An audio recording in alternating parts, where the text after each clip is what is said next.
Wells Grogan, indeed.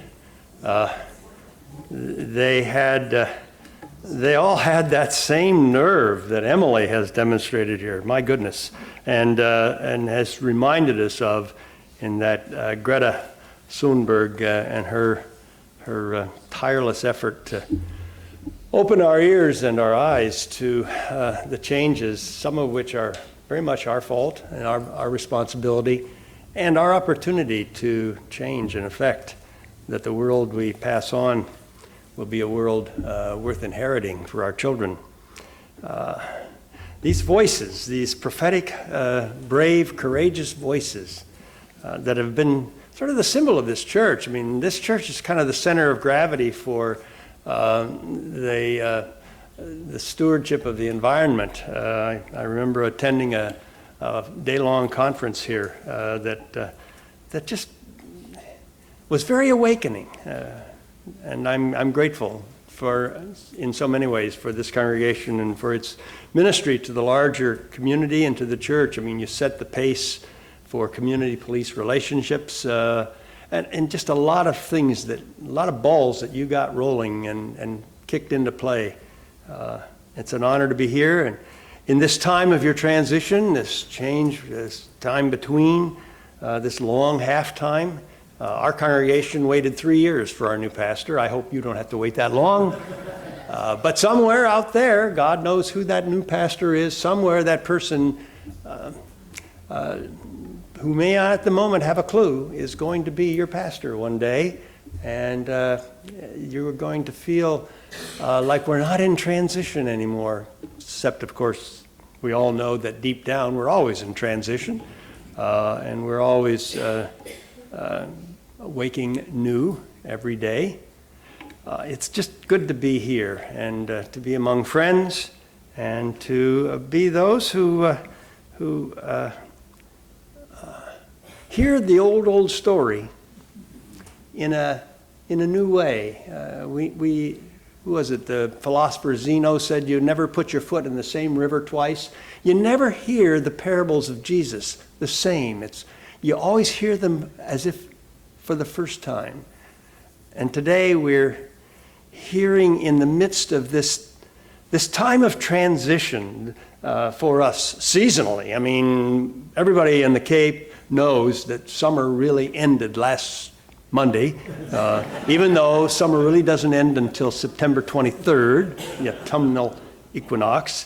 But we live by a different calendar here, and it reminded me of the words of Charlotte's Web. Charlotte, Cindy and Tim's daughter. The crickets, she said, the crickets felt it was their duty to warn everybody that summertime cannot last forever. Even in the most beautiful days of the whole year, the days when summer is changing into autumn, the crickets spread the rumor of sadness and change. Winnie the Pooh said, "How lucky I am to have something that makes saying goodbye so hard." These days of transition from summer to autumn are days when we start thinking other thoughts, the melancholy of September. And we remember the days when we went to school. We remember the days when we were the new kid on the block, the days when we were the new kid who had moved into the community during the summer, and now I'm in a brand new school and nobody knows me, and it's all new again. It's a time of transition when we remember that we were all rookies once, Mike. We were all doing this for the very first time. And even though I'm in this encore period called retirement, and I think I'm not the only one in the room, there is that sense that we're growing up. Folks used to say, when we were brand new in the Cape, "So where'd you grow up?" And I'd say, and I wasn't trying to be cute, I'm growing up here, because retirement, I think, is one of the most challenging of the growing up seasons we go through when we have to reinvent ourselves and discover who we are when we're not defined by our job and by what we do 5 days a week and how we earn our living. We're always in this transition time from where we were to where we're going to be. And so that makes today's parable a wonderful text on which to reflect. Recalling the words of T.S. Eliot, what we call the beginning is often the end, and to make an end is to make a beginning. The end is where we start from. Jesus told a parable about a man who had a vineyard and how he came to the place in the vineyard, which of course is where you grow grapes, to a place occupied by a fig tree, probably a little volunteer, who knows. Anyhow, anybody who raises fig trees knows that the third year is the good year. That's the year you finally get some fruit. It's kind of like raising a child. It takes a while before they start sending checks home. It takes a while, a long time. So the third year came, and he went to the fig tree, and the fig tree had nothing on it but leaves and twigs. And so he said to the gardener, I've had it. 3 strikes and you're out. This tree is not worth keeping. It's not worth putting into it, investing in it anymore. Tear it out. Cut it down. But the gardener, you can decide who the gardener is in this parable of Jesus. The gardener says, no, don't, not yet. One more year is all we ask. Let me work around it, and, put on some manure, and fertilize the ground, and then let's see what it does. One more year. The gardener has the back of the little tree. He cares about the tree in a way that the owner does not. He sees potential when others see nothing but failure. He sees the possibility when others see nothing but a string of free riding. The gardener. Who is the gardener? The gardener is the good shepherd who owns the sheep. The gardener is Jesus. The gardener is the one who understands that some of us bloom right on time, some of us are early bloomers, and others of us are really late bloomers. Any late bloomers? You don't need to raise your hand. Anybody here who's been the beneficiary of the second chance? One more year? Or someone who believed in us more than we believed in ourselves, who knew that our gifts just needed a little more time to mature. If you read this morning's paper, in the comic section, you saw there the Peanuts gang, the largest syndicated cartoon in the history of journalism, created by Charles Schulz. But when he was in high school, Charles Schulz was unable to get a single drawing into his high school newspaper. Nothing there, too simplistic.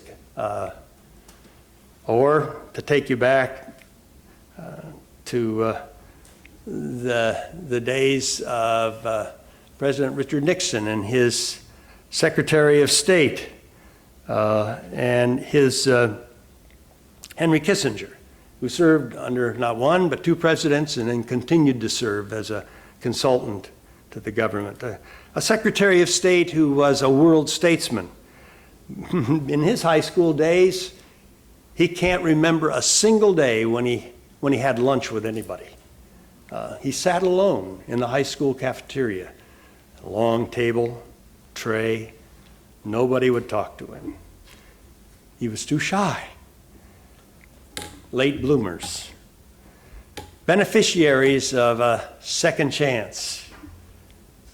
The truth is that we just don't always get it right the first time, and we're not always the first one in line. We may, in fact, be the last kid on the school bus, no matter how we were arranged when the bus drove up. We had one of each in our family. The one was always the first to get on, and the other was always the last to get on. And he's now at 47, following one career in the School of Nursing of Cleveland State University, training to be a nurse, which his mother and I believe is his true calling.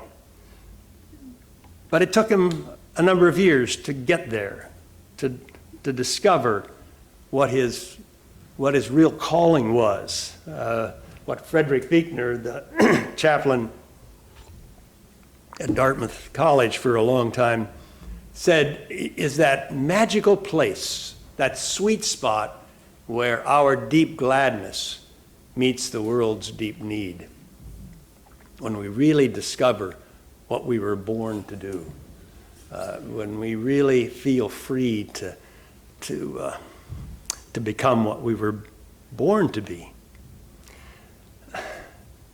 The parable of the fig tree is a reminder that God has a special place in God's heart for us late bloomers, us folks who don't always get it right, the folks who take a little while, take longer. They not in the front row. One school on the Cape advertises that we're the school where there are no back rows and all our students stand out.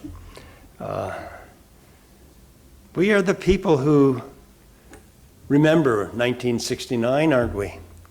Remember 1969, Woodstock? Some of you were probably there. The riots in the cities, Vietnam, a president under fire. The time when the commercial, Anthony, Anthony, was introduced. Wednesday is Prince Spaghetti Night. Yeah, 50 years ago. It was also the year when when the invention of the sugar snap pea took place. It was called the vegetable of the century. It was the time. It was not just a new vegetable. It was a changing of the paradigm in vegetable growing, because I don't know about you, but shelling those peas was an endless task for me and my siblings. They'd come in by the bushels, and then you ended up with a small kettle of peas. We survived this 1969, didn't we? We got through it. Now, some of you didn't. Some of you weren't born then, but we got through 1969 in one piece. Probably are better for it. It was the year when we landed on the moon. It was the year of those wonderful words from Neil Armstrong, another Ohio boy, I would add, who said, one small step for a man, one giant leap for mankind. It was a year when we were audaciously confident that we could do things. We're going to go to the moon, not because it is easy, but because it is hard. Not a very good impersonation of our president. But we're going to do it because it's hard. Yeah. The fig tree reminds us that we don't always get it right the first time. There were a lot of tragedies leading to that moment on July 20th, 1969. That morning, I preached my first sermon as an employed pastor in Michigan City, Indiana, and I got through it. Not just one service, but two services, because it was a larger church. And that night, we watched that moon landing and saw history happen on our black and white TVs. 69, we came through this. It was our early days as a fig tree, if you will. And we survived and we thrived. We're the fig tree is the the poster boy for those who like to play golf and take a mulligan now and then, to get a second chance to tee off, to know that we're not always the first choice. It's the time to remember that wonderful virtue of the Holy Spirit, patience. Patience. My wife and I we'll be celebrating our 55th anniversary next June. But I was probably not her first boyfriend. Jerry Morley was your prior director of music here, and she was for many years the founding director of the Chatham Chorale. And some weren't sure that there would be a Chatham Chorale after Jerry Morley didn't direct it. But time came, and she did resign and retire, and they searched for a new person, and they thought they had the right person, and it just didn't work out. And some would say, well, nobody was quite able to follow Jerry. Whatever it was, they then called a person known to many of you as Maggie Bossy. And the circumstance was, and Maggie loves to tell this story, was that they came back to her and said, we didn't choose you the first time, but we're asking you if you'll do it. And she only lasted 27 years and became something of a legend. She happens to be the director of music at the church my wife and I go to over at Dennis Union, your sister church. And some have said that she has a voice that can cut steel. She has a forceful way of directing and a way of squeezing music out of organizations and making them have fun in the process. And to do more than they thought they could do. And to say from time to time if there is a grumble factor, and there's always a grumble factor in any organization, and there'd be a little grumbling going on, and she'd say, I know it's hard, but many of you wouldn't be here if it weren't hard. So that sense of being able to challenge and yet encourage, that's what's going on in this parable. The gardener is saying, give it one more year. I know we can get it. The gardener saw in the fig tree potential. The gardener saw what could be.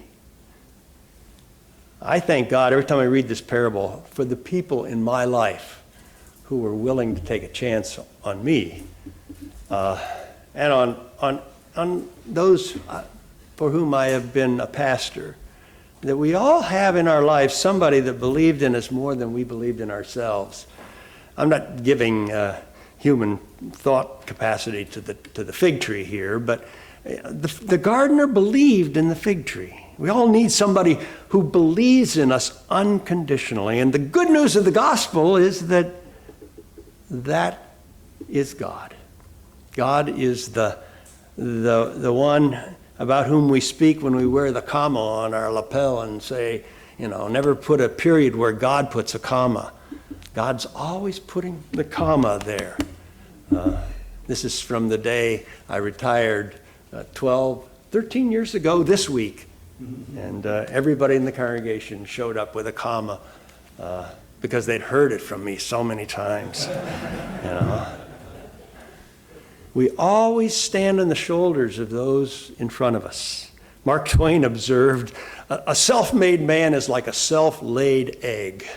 There just simply is no such thing. We all stand on somebody else's shoulder. We all have the gardener who goes to our defense and holds up for us the possibility that we're better than maybe we think we are. And we have a potential, we have a future. I know that part of the theological DNA of this church is Unitarian Universalist. And so I thought I would read something from my favorite Universalist pastor, who really more got into writing in Kansas City named Robert Fulgham. When I was a little kid not so long ago, I had to learn a lot of stuff I didn't even know. How to dress myself and tie my shoes, how to jump a rope, how to have my picture taken without looking like a dope.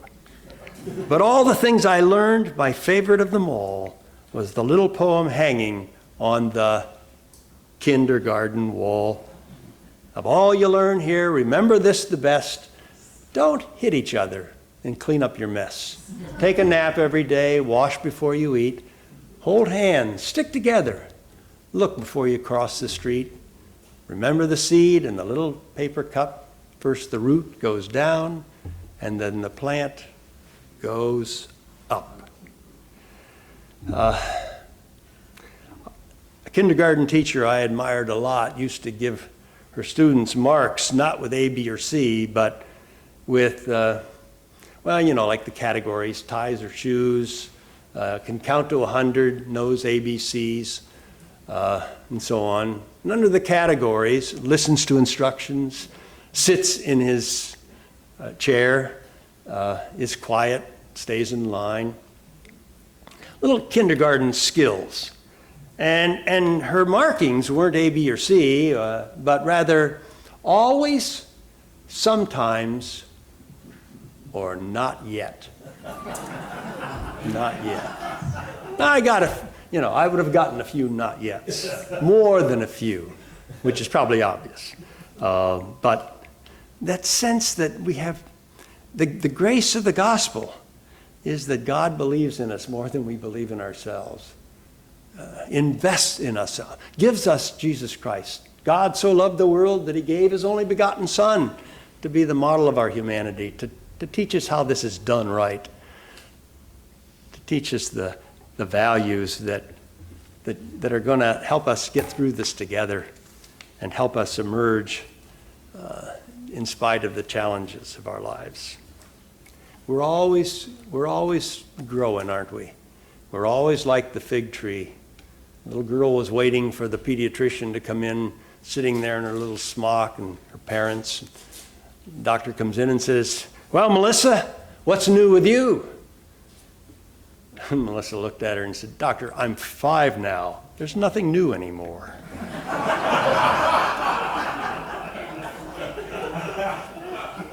Why do we laugh at that every time I tell that story?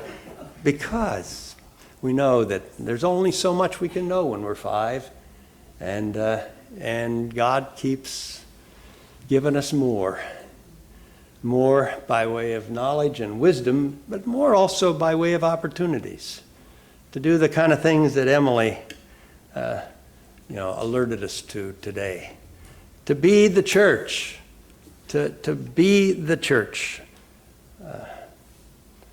When I was walking down the hall, I saw the men's room, but I also saw the women's room, and there's a list there of all the ministries that this congregation supports. There must be 30 organizations that you help undergird and encourage and support. What a wonderful church you are. And how fortunate is the pastor who's going to hear the call from your voices collectively, and one day take you to a different place, to a new place, to a place of wholeness and blessing, where you will be a blessing to this community and to others, as you have in the past so faithfully, and as you are doing now. And even in the words of Martin Luther King, faith is taking the first step on the stairway, even though we can't see the bottom of the staircase. You're taking that first step and making your way day by day. Thanks be to God for one who has our back, who truly believes in us more than, maybe even more than God should, but who believes in us and nurtures us into a new and brighter future. Never putting a period where God puts a comma. Trusting that this cross is more than a reminder of a death, but a pointer to a future of eternal life, where God has the amazing power to bring life out of death, to bring joy out of sorrow, and to bring hope out of despair. Amen. Amen.